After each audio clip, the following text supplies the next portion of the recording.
Sawadee Krap and welcome to another episode for the MMA Monday. It's Monday and you know what it means. We have to talk about what happened in MMA, what's going to happen in MMA, what stories come out of there.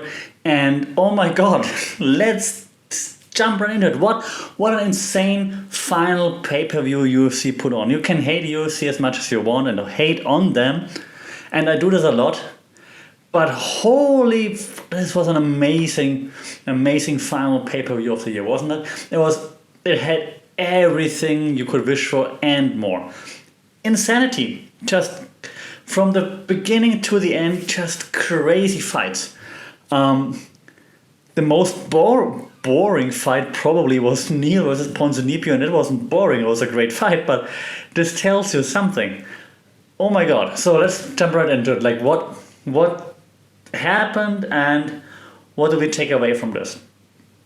So where do we start? I don't know, let's start in the prelims. Let's start, of course, with the Dominator. Dominick Cruz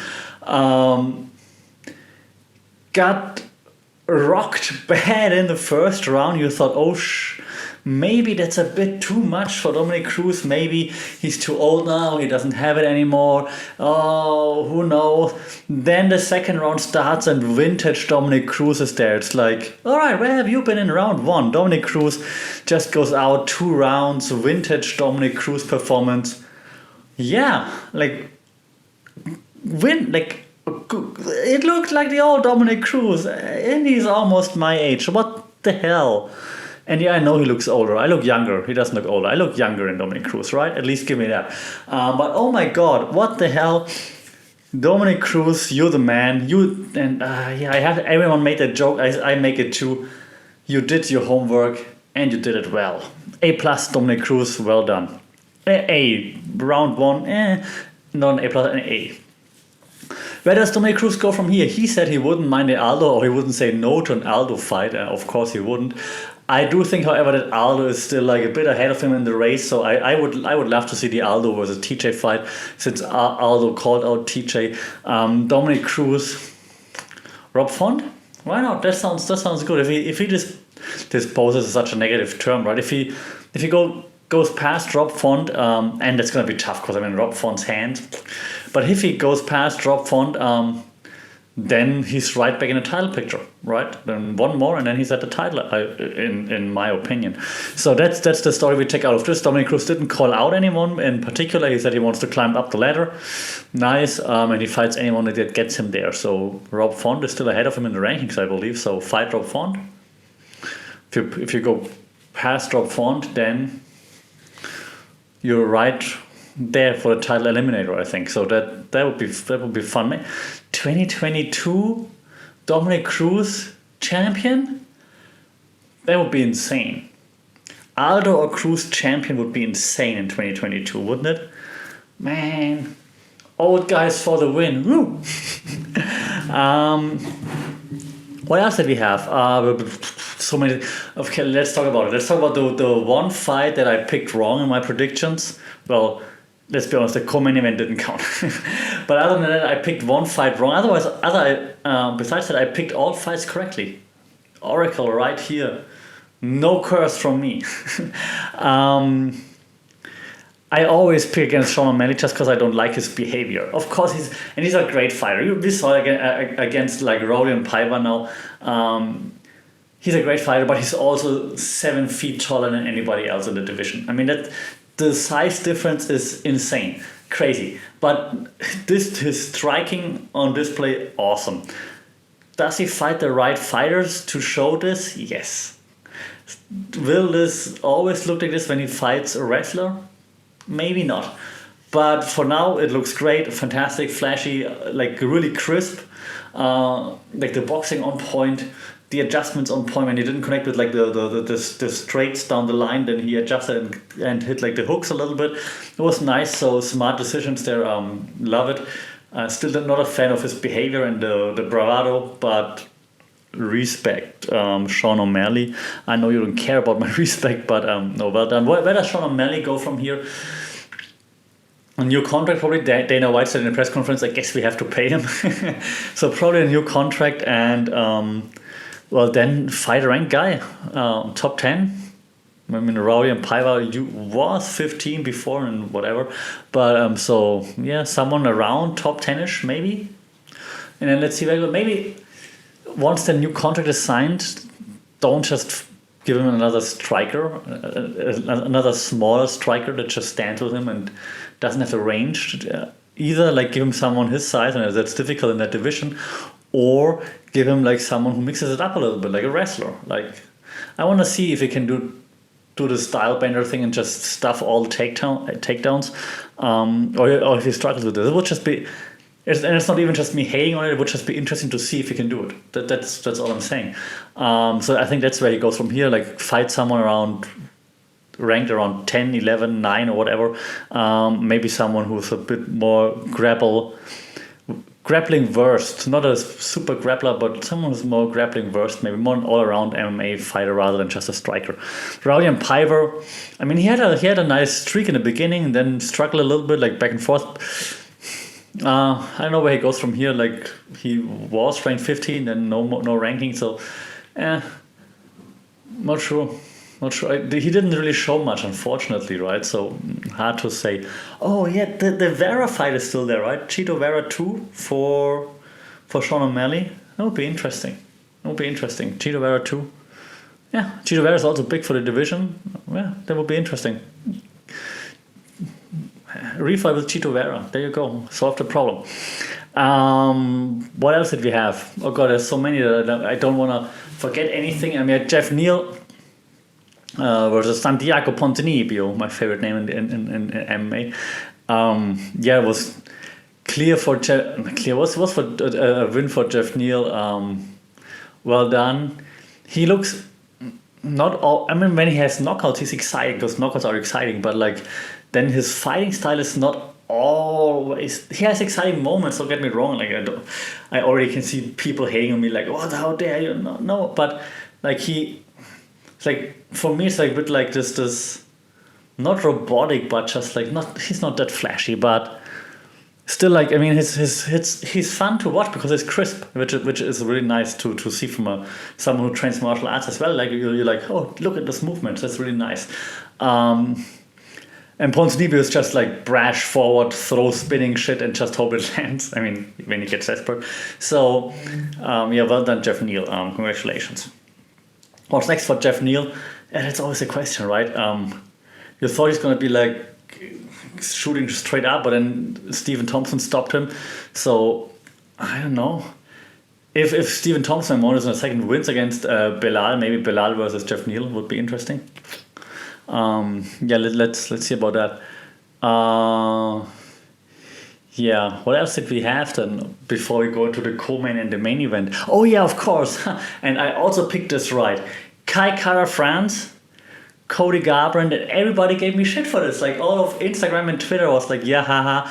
I left a few comments saying like, I'll bet there's no love is not gonna win and things like this. And I put my picks out before the fights, of course, and I was saying Kai Kara France takes this one by knockout. Ha! Told you so, people. Told you so. Garbrandt doesn't have a chin anymore. It's gone. And I don't mean this as like a hater. It's just like, it just really looks like it, right? And Kai Kara France just wanted it. Like, and it's crazy to say that Cody Garbrandt looked bigger than Kai Kara France, like way bigger, taller. But Kai Kara France just like, he wanted it. And the thing was, all the interviews, he's so super nice, Kai Kara France, like this nice guy you want to be friends with. But then at the weigh-ins, he I don't know, he kind of switches it off. And he did like this haka thing where like the tongue comes out like, ah! And then you're like, oh, who is that? Like, that's a zombie right now. So, and he just went in zombie mode and he just took it. He's like, you're not taking this from me. This is mine. I want the title shot.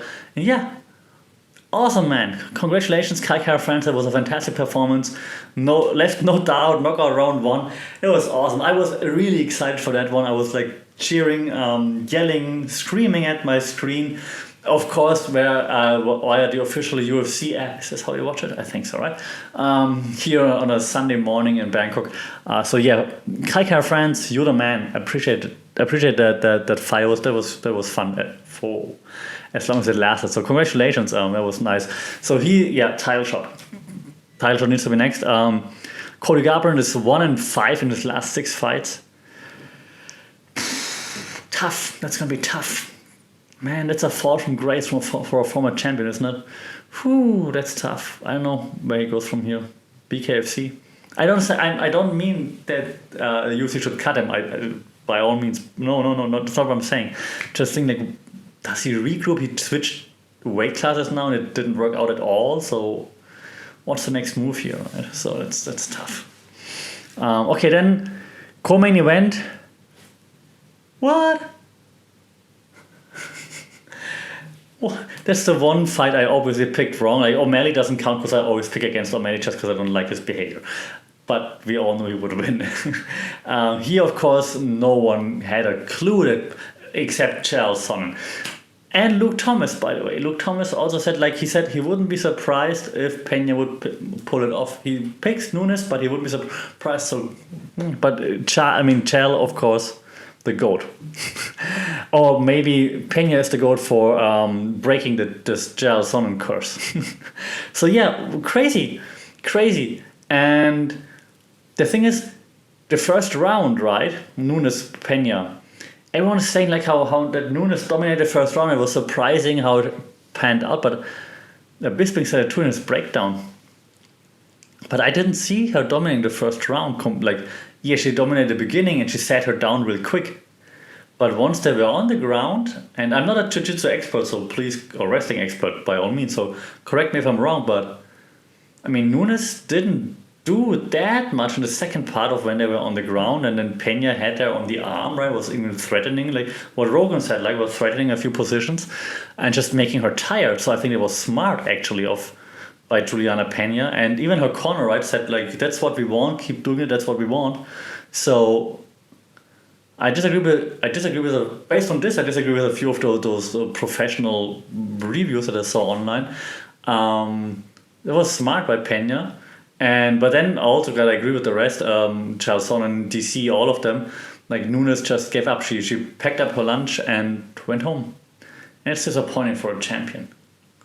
But then, what Nunes, I think, kind of said, and it was hard to understand in the interview, then I guess she wasn't really there. She wasn't really fit after her fight, I think, with COVID, right? So, okay, but still, she didn't even sink in the hooks completely. The feet didn't do anything, so she only had the choke. And so crazy that she tapped to this and gave up her championship like that. So that's crazy.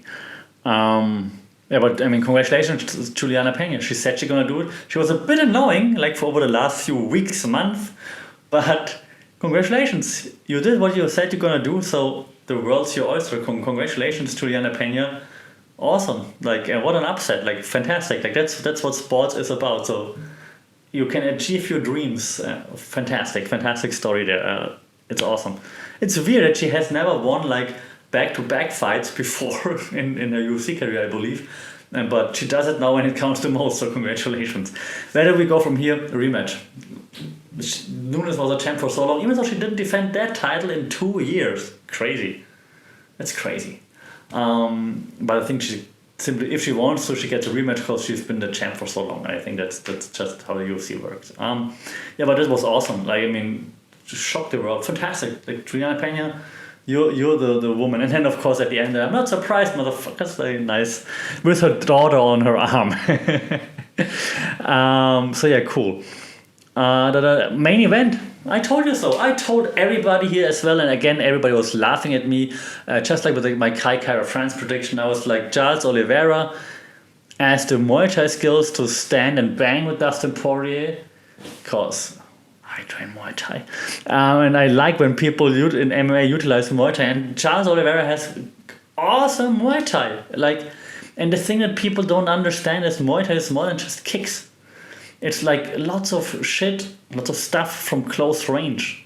And that's what Oliveira did in the beginning. And yeah, Poirier was laying those harder shots, and I was worried in the beginning, because they traded shots like crazy, right? Poirier with the crisp boxing, he came through a lot. But Oliveira with those close range elbows and knees all the time, and they hurt like a motherfucker. Those knees to the ribs and stuff. Oh my god, that sucks. So those close range, there's a lot of Muay Thai of this close range fighting. Those in the clinch, you're really close and you just sneak something in, like elbows and stuff and knees and like weird angles, knees and short knees. It's not just those flying knees that look like awesome, that like the Masvidal knee or something. It's like those short range stuff. Just find a way to somehow sneak something in. That's a lot of Muay Thai, lots of infighting. And that's something that lots of people don't understand, because it's not just like boxing, like picking it. It's like dirty boxing. It's like dirty, like finding sneaky ways to sneak something in. And Oliveira is amazing at that. So that's why I like to watch him so much, because he just utilizes everything, no matter where he is, where he's at. He utilizes everything. The one thing that is not utilizing his head movement, and it freaks me out. Charles, maybe it's because he has those thick glasses. Get some contact lenses. Get LASIK. You're a champion. If he would see proper, I'm sure that his head movement would be better and he wouldn't just stand there and eat all those shots. Because while I think he's got a good chance to overcome Gaethje as well, and I like Gaethje as a fighter. I think Gaethje is awesome as a fighter. But it's going to be interesting because Gaethje is going to go for leg kicks. Let's see what Oliveira has to offer for that. Gaethje has, of course, awesome takedown defense as a wrestler, of course. So that's going to be interesting. But that's the match to make, of course. Now, Oliveira versus Gaethje, that's going to be awesome. I can't wait for that. For Poirier, I don't know. Another fight with Conor, I don't know. So that's the stories that come out of this. Poirier Chandler, there you go.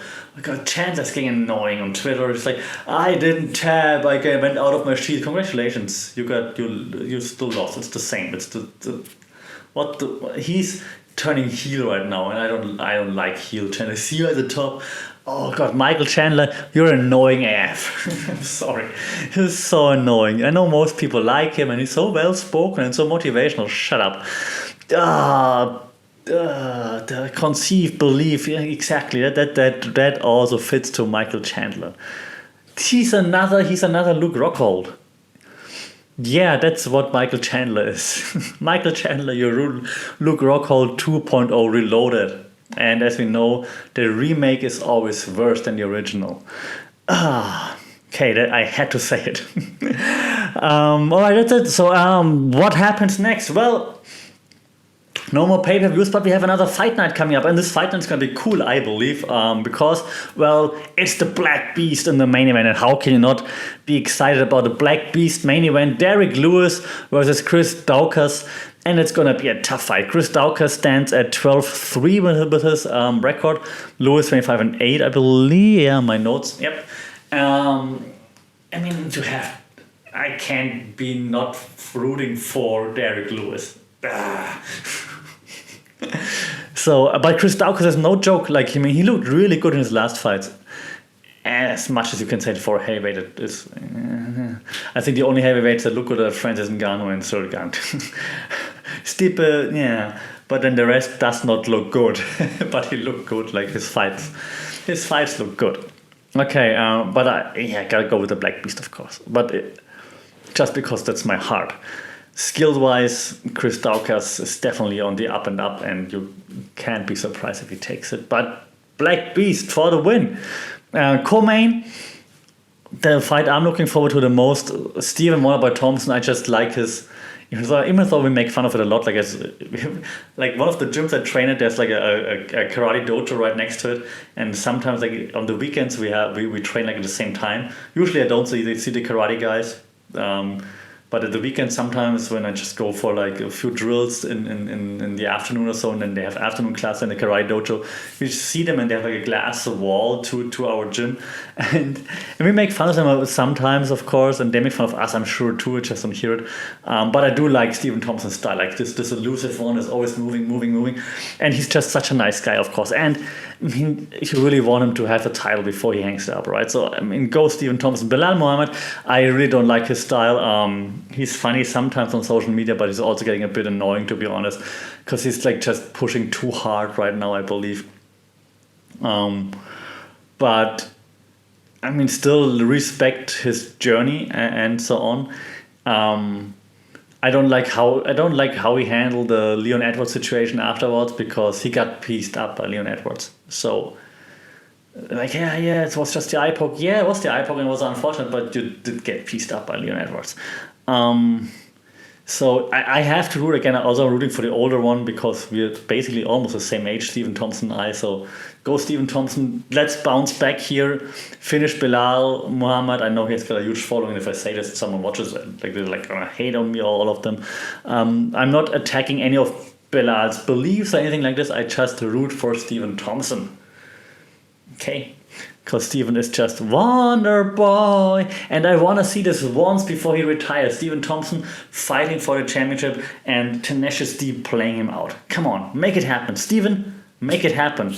Beat Bilal, win the next fight for the championship in 2022. Tenacious D playing you out. You win the championship and then you call it quits. You retire on top. Yes. Do it, Steven. Do it.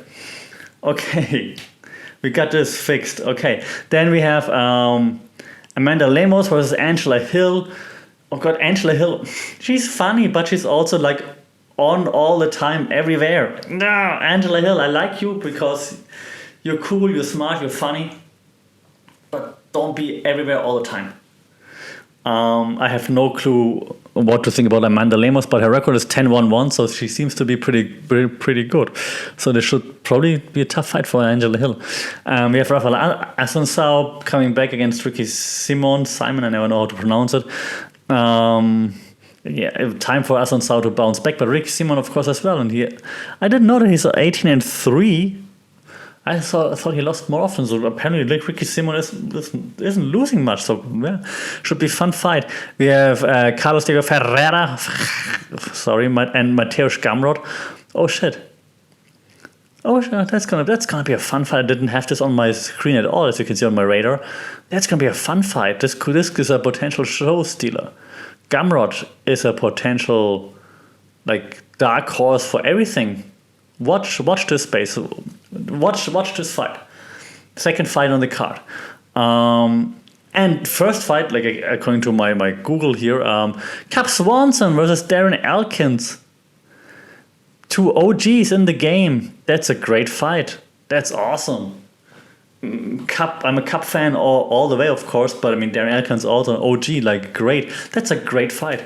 Cap Swanson, Darren Elkins, that should be fun. Like, I don't know, but I'm always rooting for Cap Swanson. But if Darren Elkins takes it, I'm not mad, and I just hope for a great fight. That should be fun.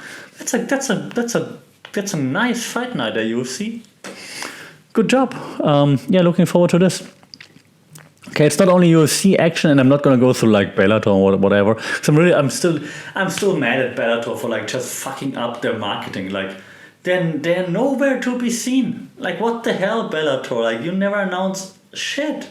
So the only guy that really still promotes Bellator is Dylan Dennis, and that's annoying because everyone hates Dylan Dennis. So, what the hell?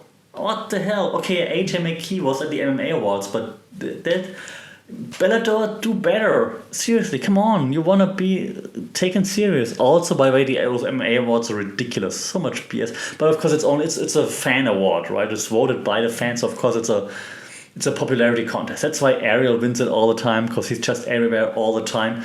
That's why Herb Dean wins referee of the year, because the fans don't know anyone else. And he's the one on the schmo or with Helen Yee or something, and the others aren't. So yeah. But yeah, those awards, even Chal's jokes, not great. Chal, not great. I'm sorry. I'm all for digging and hating on Conor and so on, but that was just all those jokes. They just didn't hit that well. I'm sorry, Chal. I'm sorry. Don't put a curse on me. Don't pick me in my next sparring match. Okay, but let's move on. We have one championship coming up on Friday again. And it's called Winter Warriors. Is it now 2 or 3? Let me check. Winter Warriors number 2. It will also be number 3, I think. The main event is a flyweight fight between Danny Kingard and Kairat Akhmedov. And while I don't know much about Akhmedov, to be honest, Danny Kingard is on a roll. Danny Kingard is really good. DJ Demetrius Johnson said the same. He's the same division. Watch for Danny Kinga. Danny Kinga from the Philippines. The only Filipino fighter without a mullet. There's now a mosquito. Nice.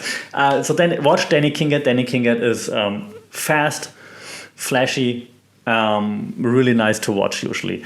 The co-main is bantamweight, also from the Philippines, Kevin Bellingham, former champion with a mullet, whereas Kwon Won-il from South Korea.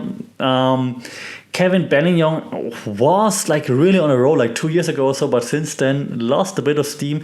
Not sure what to think about this. I think that fight is going to be important for his trajectory to see, will he stay close to the top or will he like slide further down. We have in the catchweight Vitaly Bigdash versus Fan Rong from China. No idea about Fan Rong, to be quite frank. Vitaly Bigdash though can smash. Vitaly Bigdash fights are fun. When he's not gun shy, it's fun to watch. So watch this too. I don't know Fan Rong, unfortunately, I'm sorry. But Vitaly Bigdash fights are usually not boring. Either he knocks someone out or he gets stopped. We then have a welterweight fight between Sebastian Kadestam, the former from Sweden, the former champion, versus Murad Ramazanov from Russia. And Kadestam was on a roll also like 2 years, 1.5 years ago, so when he became champion. But then somewhat people figured out like his trick, his go-to moves, and since then he's not that terrifying anymore. He got stopped I think twice in a row, if I'm not mistaken. So that's also kind of like his like let's get back onto the horse kind of thing here. We have on the lead card Mustafa Haidar. Hey, he hasn't been here for a while. Whereas Adrian Sadikovic from Germany, who I don't know, but he's from Germany. So Aryan from Germany, and your name is Aryan. Oh God.